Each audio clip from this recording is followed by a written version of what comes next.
आशा की ज्योत मैथिली कार्यक्रम में हम अहाँक स्वागत कर रहल छी। तहन अपन भाई के नेसँ भरल अभिवादन स्वीकार करूं। नमस्कार। पछला कार्यक्रम में हमरा लोकनि सीखने छलहुँ हैं जे यूसुफ अपन बाबू याकूब के वचन दिलनि जे हम अहाँक अंतिम संस्कार एहिठाम मिस्र में नहि मुदा हुनक इच्छा के अनुसार कनान में कैथिन।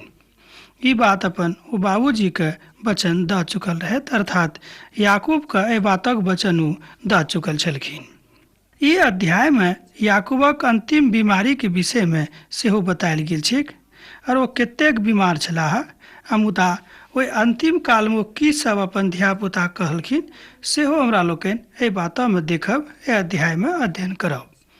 ऐसे पहिने हमरा लोकनि आगा बढ़ी अहूँ एकटा छोट प्रार्थना कऽ लै छी, तहन हमरा संगे संगे अहूँ अपन मस्तक के झुकाऊ आ पिता परमेश्वर से आशीष मांगू।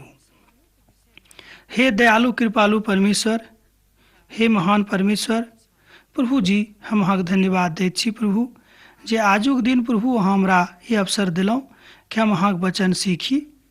मुदा एहि अवसरक लेल प्रभु हम अहाँके धन्यवाद हृदय से दऽ रहल छी प्रभु। हमर श्रोता भाई बहिन में से जँ केओ बीमार छथि वा कोनो तरहक परेशानी में छथि प्रभु, अहाँ ओहि बातक खूब नीक जकाँ जानैत छी प्रभु जी। हुनक परेशानी के, हुनक बीमारी के हुनका से प्रभु अहाँ अलग कऽ दियौक। एहि छोट प्रार्थना के हम अपन उद्धारकर्ता यीशु क्रिस्त के नाम से मांग रहल छी, आमीन। एहि अध्याय में याकूबक अंतिम बीमारी के विषय में सेहो बतायल गेल छैक, जेना हम अहाँ से पहिनहिए कहने छलहुँ। अब देखियो पवित्र पोथी के अध्ययन में हमरा लोकनि बहुत बातक बात सीख रहल छी। तहन इब्रानिक पोथी आ तकर 11 अध्याय के 21 पद में बतायल गेल छैक। इब्रानिक पोथी नवा निमक एकटा पोथी थिक। तकरा विषय में, एहि पोथी के विषय में हमरा लोकनि विशेष रूपे आगाँ जाकऽ सीखब। ओतऽ बतायल गेल छैक जे विश्वासक कारणे याकूबक जिंदगी में महान काज भेल रहनि। अहूँ 21 पदक दिस कनेक हमरा लोकनि ध्यान दियौक। विश्वासक कारणे याकूब मरैत काल में अपन यूसुफक दोनों पुत के आशीष दिलनि आ अपन लाठी के सहारा लऽ कऽ उपासना कैलथि। देखियो अंतिमो काल में जहन वो एहि संसार से विदा होयवला छलाह तऽ पिता परमेश्वरक आराधना करिके एहि संसार से विदा भेलथि। एहि बातक हमरा लोकनि नवो नियमक पोथी में देख सकलहुँ हैं। अर्थात एहि अध्याय में प्रभु अपन विश्वास लोकक कोन तरह मजबूत करैत छथि तकरा विषय में हमरा लोकनि देख रहल छी। ऊपर बखान कयल गेल छैक कि जे बड्ड संतोषक बात यह थिक जे अध्याय में हमरा लोकनि प्रभु परमेश्वर के ओहि बातक ज्ञानक सीख रहल छी जे बातक जरूरत हमरा सभक जिंदगी में अछि वा बड्ड महत्वपूर्ण अछि। मान लियो अहाँके जीवन में तरह तरहक समस्या अछि। कहियो कहियो हमरा लोकनि अपन समस्या से एतेक घिरल रहै छी, एना कहियो एहि तरह घेरायल रहै छी जे ओहिसँ सोचै छी जे निकल बेटा नहि करब। मुदा परमेश्वरक पोथी में लिखल छै कि जँ अहाँ चारू कात से घेरायल छी तऽ ऊपर ताकियो, ऊपरक बाट खुलल अछि, अर्थात पिता परमेश्वरक बाट खुजल अछि। ओतय से अहाँ आशीष मांगियो तऽ निचलको जे बाट अहाँके लेल घेरायल अछि सेहो खुजि जायत। ई बात पवित्र पोथी बाइबिल में बतायल गेल छै। मुदा एहि सबटा बातक अनुभव अहाँके जिंदगी में कोना कहत जँ अहाँ पवित्र पोथी के अध्ययन अपना हृदय से, आत्मिक जिंदगी से खूब नीक जकाँ करबै। जँ एहि कार्यक्रमक अहाँ नीक से सुनि रहल छी तऽ हम बुझि रहल छी जे बातक अहाँ खूब नीक जकाँ बुझबै, अपना जिंदगी में सेहो लागू करि सकबै। एहिसँ पहिने हमरा लोकनि एकटा पदक जँ देख ली तऽ नीक रहत। अहूँ कनिक हमरा लोकनि पढ़ि रहल छी। तब एना भेलैक जे केओ यूसुफ के आबि कऽ कहलनि जे अहाँक पिताजी याकूब बीमार छथि। तहन ओ अपन दोनों पुत मनश्शे और एप्रैम के लऽ कऽ ओतऽ जाकऽ एना कहियो ओतऽ जेबाक लेल तैयार भेलथि। 48 अध्याय के 1 पद में ई बात बतायल गेल छै। अहूँ एक बेर आरो हमरा लोकनि एहि पदक पढ़ी। तब एना भेलैक जे केओ यूसुफ के आबि कऽ कहलनि जे अहाँक पिताजी याकूब बीमार छथि। तहन ओ अपन दोनों पुत मनस्से आर एप्रेम के लऽ कऽ ओतऽ जेबाक लेल तैयार भेलथि। तहन याकूब ई बातक एना कहियो बताबैके इच्छा राखैत रहथिन, किएक तऽ हुनक अंतिम काल आबि गेल रहैक। तहन याकूबक ई बात बतायल गेलनि जे अहाँक पुत यूसुफ आयल छथि। तहन इस्राएल स्वयं के सम्हारि कऽ अपन खाट पर बैस गेलाह। एना बुझियौ, अपना पुतक जेना बुझि गेलखिन कि आबि गेल छथि, हुनका एकटा आत्मिक शक्ति भेटलनि आ उठि कऽ अपन खाट पर बैस गेलाह, अपन खटिया पर बैस गेलाह। आगूक तेसर पद में याकूबक आत्मिक जिंदगी के और एकटा बात हमरा लोकनि देख रहल छी, तकरो हमरा लोकनि अध्ययन करब। तहन याकूब यूसुफ से कहलनि जे सर्वशक्तिमान परमेश्वर कनान देशक लूज नामक जगह में हमरा दर्शन दऽ कऽ हमरा आशीष देने रहथि। ई बात वो कहलखिन। उत्पत्ति पोथी 48 अध्याय के तेसर पद में ई बात बतायल गेल छैक। ध्यान राखू, हम अहाँके कोनो अनर्थक बात नहीं बता रहल छी। जे बात अछि ई सबटा बात पवित्र पोथी बाइबिल से बता रहल छी। एहिठाम एहि तरह बतायल गेल छै उत्पत्ति पोथी तकर 48 अध्याय के 4 पद में, ध्यान राखू, हम अहाँके बढ़ा कऽ सब ठाम पसारि देब और अहाँके बहुत जाति के मूल पिता बना देब। 48 अध्याय के 4 पद में ई बात लिखल गेल छै। एहि बातक अपन पुत यूसुफ का स्मरण दिया रहल छथिन, दऽ रहल छथिन कि पिता परमेश्वर कोना कऽ हुनका लूज देश में ई बात बतौने छलखिन। एहि बातक ओ अपन पुत यूसुफ से बता रहल छथि। याकूब परमेश्वरक वाचा के विषय में बता रहल छथि जे प्रभु अहाँके बढ़ायत और अहाँके जाति के सेहो बढ़ा देत। एहिठाम जाति से मतलब भेल जे केओ परमेश्वर से प्रेम राखैत छथि। एहि बातक अहाँ कनिक अलग जकाँ नहीं बुझबैक। केओ केओ एहि बातक कहियो कहियो अलग जकाँ बुझै छथि, मुदा हम अहाँ से आग्रह करै छी, एहिठाम जे शब्द आयल अछि ई आयल अछि ओ सबटा लोक जे सब परमेश्वर के मानै छथि, अर्थात प्रभु यीशु मसीह के अपन उद्धारकर्ता के रूप में ग्रहण करके हुनका अपना जिंदगी में आचरण राखैत छथि। याकूबक जिंदगी में अब वो अपन पुतक प्रेरणा दऽ रहल छथि जे अहाँ जे प्रभु में रहब तऽ जिंदगी के सत्यक अनुभव करब। अहाँ जँ नहीं रहब तऽ परमेश्वरक सत्यक अनुभव अपना जिंदगी में नहीं करब। देखियो, यह याकूब छलाह जे बहुत गलत तरीका से अपन बाबू से आशीष प्राप्त केने रहथिन, मुदा एहिठाम हुनक हम एना कहियो हुनक प्रेमक के हुनक जे आत्मिक जिंदगी रहे तकर बातक हमरा लोकनि देख रहल छी। एहि बातक अनुभव कर सकलहुँ हैं जे वृद्ध याकूबक जहन ई समाचार भेटलनि तहन ओहिठाम ओ हुनका जिंदगी में एकटा अद्भुत काज भेलनि। ओ उठि कऽ खटिया पर बैस गेलाह। ई कतऽ से हुनका प्रेरणा भेटलनि, ई शक्ति हुनका कतऽ से भेटलनि, एहि बातक हमरा लोकनि सोझ जकाँ बुझि सकै छी पिता परमेश्वरक दिस सँ।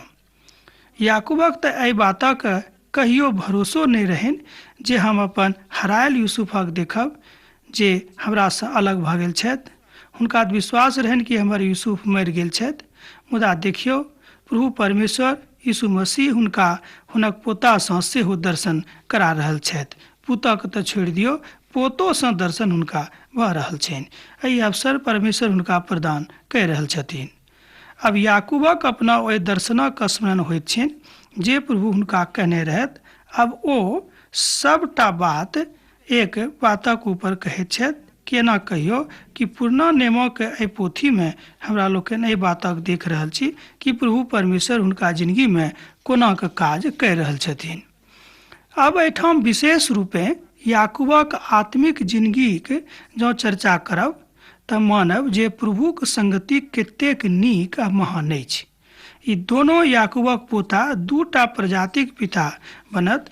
अब केओ बाजि सकैत अछि जे इस्राएलक 13वीं प्रजाति होइते, जबकि हुनक 12टा संतानक विषय में बतायल गेल छैक, मुदा एहिठाम ओ अपन पोता सबके आशीष दैत छथि।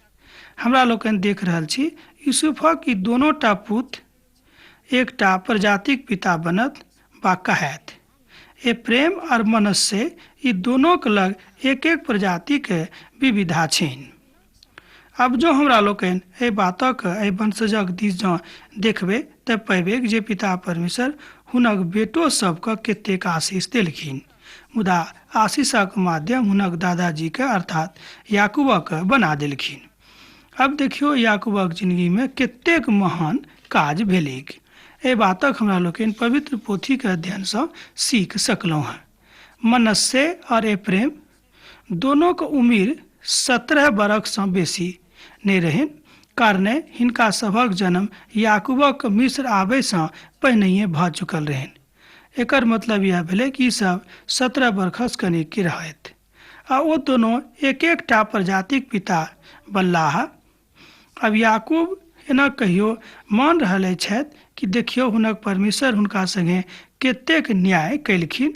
एहि बातक ओ अपना मरितो काल में धन्यवाद पिता परमेश्वर के दऽ रहल छथिन, किएक तऽ याकूब अपन मरण सज्जा पर छथि। एक बादो ओ अपन पिता परमेश्वर के कतेक धन्यवाद दऽ रहल छथिन कि पिता हुनका एतेक महान दिन देखे के अवसर देलखिन। एहि बातक अहाँ हमरा संगे पढ़ि सकलहुँ हैं, देख सकलहुँ हैं। जहन हम पद्दन से घुरैत रहौं तहन बाटे में ए प्रात पहुँचे से पहिनहिए राहेल कनान देश में मरि गेलीह आ हम हुनका ए प्रातक बाट में अर्थात बेतलेहम में माठ दऽ देलियनि। जहन हम ओहि छोट नगरी बेतलेहमक स्मरण करैत छी, हमरा प्रभु यीशु मसीह के स्मरण होइत अछि। एहि बातक अहाँ बुझि सकलहुँ हैं। देखियौ प्रभु यीशु मसीह के जन्म ओते बेतलेहम में ओहि छोट नगरी में होइत छनि। स्मरण होइत अछि जे कतेक धन्य भूमि ई थिक जतऽ उद्धारकर्ताक जन्म भेलनि आ एहि तरह उद्धारकर्ताक जन्मक गाथा स्पष्ट होइत अछि। नवम आ 10म पद में एहि अध्यायक बड़ भेद एना कहियो अद्भुत खुशी से भरल भेदक बताल गेल छैक। यूसुफ अपन पिताजी याकूब से कहलनि, ई सब हमर पुत थिकाह जिनका परमेश्वर हमरा एहिठाम देने छथि। आ ओ कहलनि जे हुनका सभक हमरा लग आनू, हम हुनका लेल प्रार्थना करब आ आशीष देबनि। एहि बातक एहि पोथी के 48 अध्याय के 9 पद में हमरा लोकनि देख सकलहुँ हैं। याकूबक जिंदगी एकटा बड़ अद्भुत क्षण रहन। एना कहियो हुनक जिंदगी के एकटा बड़ महान क्षण रहन, जाय के विषय में कहियो ओ कल्पनो नहि कयने रहथि। बेटा के तऽ छोड़ि दियौ, अब ओ पोतो के देख रहल छथि, मुदा एना कहियो कि पोतो के आशीष देबाक अवसर हुनका भेटैत छनि। एही कारणे रहत किएक तऽ जहन बेटा नहि रहन तऽ पोता कतऽ से अबितियक। अब आउ हमरा लोकनि एकटा पदक और देखी जे इस्राएलक की बात बतायल गेल छै। जेना हम पहिने कहने छलहुँ हैं, याकूबक नाम एना कहियो हुनक उपनाम इस्राएलक रूप में पवित्र पोथी में बतायल गेल छैक। इस्राएलक आँखि वृद्धा अवस्थाक कारणे ओतेक कमजोर भऽ गेल रहनि जे हुनका नीक सँ नहि सूझैत रहनि। तहन यूसुफ हुनका सबके हुनका लग लऽ गेलनि आ हुनका चुम्बन करि कऽ गला सँ लगा लेलखिन। एहि बातक अहाँ एहि पोथी के एना कहियो एहि अध्याय के 10म पद में देख सकलहुँ हैं। आ एहि पदक एक बेर आरो हम पढ़ि रहल छी। इजरायलक आँखि वृद्धा अवस्थाक कारणे एतेक कमजोर भऽ गेल रहनि जे हुनका नीक सँ नहि सूझैत रहनि। तहन यूसुफ हुनका सबके हुनका लग लऽ गेलनि आ हुनका चुम्बन करि कऽ गला सँ लगा लेलखिन। जेना हम एहिसँ पहिनहियो बाजने रहौं जे हुनका एहि बातक आशा नहि रहनि जे अपन बेटा यूसुफके देखब और फेर बेटाके तऽ छोड़ि दियौ अपन पोतो सबके देखब। एहि तरह हमरा लोकनि देखैत छी कि जे केओ प्रभुके मानैत छथि हुनक जिंदगी प्रभुमे धन्य धन्य भऽ जाइत छनि। हमरा लोकनि एहिठाम याकूबक आत्मिक जिंदगीके एकटा महान घटनाके देख रहल छी और आत्मिक जिंदगीके प्राप्तिके सेहो देख रहल छी, किया तऽ 11म और 12म पद में एहि तरहक उक्तिके बड़ स्पष्ट जकाँ संकेत भेटैत अछि।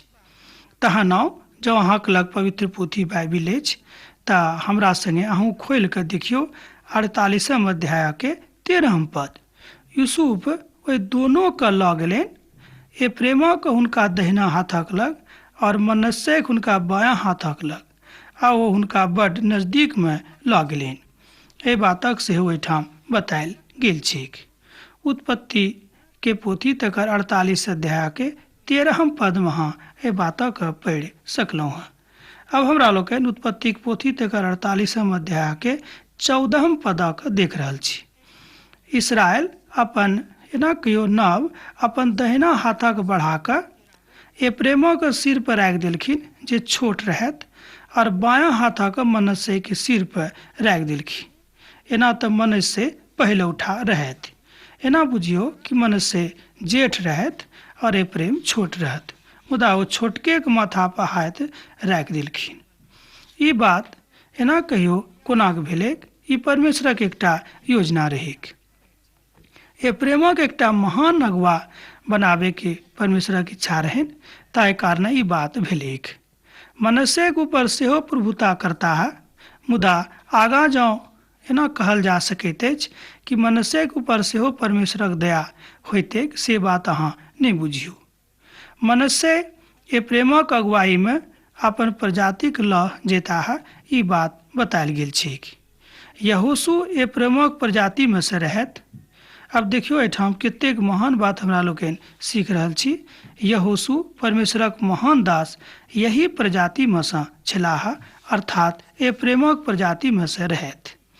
जे हुएक एहि प्रजाति में से बहुत पैघ सब लोग भेलथि। अब एठाम हमरा लोकनि देख रहल छी जे यूसुफ अपन दोनों पुतके अपन बाबूक लग लऽ जाकऽ हुनका आशीर्वाद दियाबैत छथि। एहि कारणे ओ आगाँ जाकऽ हुनक वंशजक अगुवाई करथि। ई बात ओतऽ बतायल गेल छै। तहन हमरा लोकनि एहि बातक सीख सकलहुँ हैं कि जे केओ प्रभुक संग रहैत छथि हुनका जिंदगी में कहियो कोनो बातक के तकलीफ नहीं हेतै, मुदा यदि हुनका जिंदगी में तकलीफ आबियो जेतै तो पिता परमेश्वर दूर करे के लेल तैयार रहतीक। मुदा हम एकटा बात अहाँ से कहै छी, बड़ गंभीर बात अछि।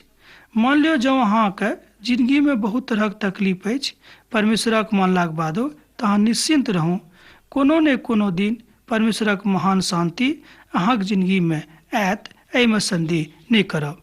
किएक तऽ पिता परमेश्वर संदेह करय वाला से खुश नहीं रहै छथिन। एहि बातक ओ खूब नीक जकाँ बुझै छथि। दोनों पुत के अपन बाबूक लग लऽ जाकऽ कहलखिन जे हिनका आशीर्वाद दियौ। देखियौ कतेक महान काज याकूबक जिंदगी में आबि गेलैक, जे मरैत काल में एहि दुनिया से विदा होइत काल में हुनका ई अवसर, ई महान अवसर, ई खुशी के अवसर प्रभु परमेश्वर प्रदान कैलथि। छोटा बेटा से कनेक बेसी ने हुनका रहनि। एहि कारणे ओ एप्रेमक हुनका दहिना हाथक दिस लऽ गेलनि, जाहिसँ हुनका बेसी आशीष भेटनि। किएक तऽ छोटका सँ हुनका नेह कनिक बेसी रहनि। ई बात ओतऽ बतायल गेल छै। सामान्य अवधारणा सेहो इएह होइत अछि कि मनुष्य अपन छोट बेटा सँ बेसी प्रेम करैत छथि। जे छोट रहैत छै तकरासँ वा जेठ रहैत छै तकरासँ लोकके बेसी लगाव होइत रहैत छै। ई एकटा स्वाभाविक बात अछि, एहिमे कोनो खराब वा अनर्गल कथा नहि थिक। कनेक अहाँ 15 पदक जँ देख रहल छी तऽ तकरा अहाँ देखियौ आ पढ़ियौ। फेर ओ यूसुफके आशीर्वाद दैत कहलनि जे परमेश्वर जिनका सन्मुख हमर पूर्वज इब्राहिम आ इसहाक चललथि, परमेश्वर जे जन्म सँ लऽ कऽ आइ धरि हमर चरवाही कैलथि, वह परमेश्वर का हम धन्यवाद दै छी। 48 अध्याय के 15 पद में एहि तरहक युक्ति बतायल गेल छैक। देखियौ पिता परमेश्वर के याकूब अपन मरैत काल में कतेक धन्यवाद दऽ रहल छथिन। किएक तऽ याकूबक एहि बातक विश्वास भऽ गेल रहनि कि अब हम परमेश्वरक के लोक छी, मुदा परमेश्वरक रक्षाक हम देख लेलहुँ हँ, हुनक शक्तिके, हुनक महानताके, हुनक प्रेमक हम देख लेलहुँ हँ। अब हम प्रभु से अलग नहीं होब। तैँ ओ जायत काल में यूसुफके आशीर्वाद दैत छथि कि जँ अहाँ प्रभुक संग रहब तऽ अहाँके कहियो तकलीफ नहीं होइत, आ जँ अहाँ हुनका संगे नहीं रहबै तऽ अहाँके तकलीफ होइत। एहि बातक ओतऽ बतायल गेल छैक। ओ दूत जे हमर समस्त बुराई सँ बचाबैत अयलथि, ई नेन्हा सबके आशीष दियौन, और ई अहाँके और हमर पूर्वजक इब्राहिम आ इसहाक कहत आ पृथ्वी के ऊपर बहुत पसरि जायत। ई बात उत्पत्ति पोथी 48 अध्याय के 16 पद में लिखल गेल छै। जब अहाँके लग पवित्र पोथी बाइबिल अछि तऽ हमरा संगे अहूँ एक बेर आरो देखियौ। ओ दूत जे हमरा समस्त बुराई सँ बचाबैत अयलथि। ई नेन्हा सभक आशीष दियौन और ई अहाँके आ हमर पूर्वज इब्राहिम आ इसहाकक कहैत आ पृथ्वीक ऊपर बहुत पसरि जायत। ई बात 16 पद में बतायल गेल छी। मुदा आगू हमरा लोकनि देखब जे जहन यूसुफ देखलथि जे हमर बाबू हमर छोट बेटाक ऊपर हाथ राखने छथि तऽ ओ कहलनि जे हमर पिता, अहाँ हमर जेठ पुत्र मनश्शेक ऊपर हाथ राखू, किएक तऽ ओ पहिलौटा छथि। मुदा ई बात परमेश्वरक इच्छा नहि रहनि, तैँ वो छोटके बेटाक ऊपर हाथ राखने रहथिन। मुदा यूसुफ चाहैत रहत जे हुनका जेठका बेटाक ऊपर हाथ राखि कऽ हुनक पिता हुनका आशीर्वाद देनि। मुदा ई बात परमेश्वरक इच्छा नहि रहनि, तैँ ई बात हुनका जिंदगी में नहि भेलिक। अब देखियो जे इच्छा प्रभुके छै से इच्छा पूरा हैत। मान लियो कि अहाँके इच्छा परमेश्वर कहियो पूरा नहीं करता। जे इच्छा प्रभुक छनि से इच्छा पूरा अहाँके जिंदगी में होइत। एहि कारणे हमरा लोकनि जँ प्रभु यीशु मसीह के दिस ताकबै तऽ ओतौ हमरा लोकनि देखैत छी कि प्रभु यीशु मसीह कहलनि कि हे पिता हमर नहि, मुदा हमरा जिंदगी में अहाँके इच्छा पूरा होइक, अहाँके इच्छा पूर्ण होइक। ई बात स्वयं प्रभु यीशु मसीह अपन मानवीय देह धारणक काल में कहैत छथि, जहन ओ मनुखक देही धारण करिके एहि संसार में प्रभु यीशु मसीह के रूप में घुरैत फिरैत रहथि।